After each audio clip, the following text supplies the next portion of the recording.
एक ऐसी अजीबो-गरीब शादी पेश आई जिसने न सिर्फ खानदानों बल्कि मेहमानों को भी हैरत में डाल दिया। सब कुछ बिल्कुल ठीक चल रहा था, बारात, डांस, रसूमात, सेल्फियां, लेकिन ससुराल पहुंचने के सिर्फ 20 मिनट बाद दुल्हन ने ऐसा पलटा मारा कि सब हक्का बक्का रह गए। भारत की रियासत उत्तर प्रदेश में एक शादी की तकरीब के दौरान मुंह दिखाई की रस्म जारी थी कि दुल्हन अचानक उठकर बोली, मेरे माँ बाप को बुलाओ, मुझे वापस जाना है। जब वजह पूछी गई तो उसने साफ कह दिया, दूल्हा काला है, मैं ये शादी नहीं चलाऊंगी। बस फिर क्या था, घर वाले, मोहल्ले की खालाएं, हत्ता के दुल्हन के वालिदैन भी उसे मनाने लगे, मगर दुल्हन एक न मानी। मामला इतना बिगड़ा कि पूरा सीन पंचायत तक पहुंच गया, जो तकरीबन 5 घंटे तक रिलेशनशिप काउंसलिंग करती रही। आखिरकार दोनों खानदानों ने सोचा कि बेहतर है सब कुछ यहीं खत्म कर दिया जाए। पुलिस का कहना है कि ये मसला हमारे नोटिस में आया, लेकिन किसी ने शिकायत दर्ज नहीं करवाई और पंचायत में ही बाहमी रजामंदी से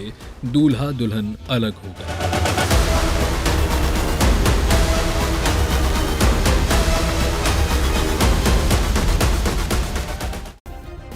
सब्सक्राइब करें और बेल दबाएं ताकि कोई खबर रह न जाए।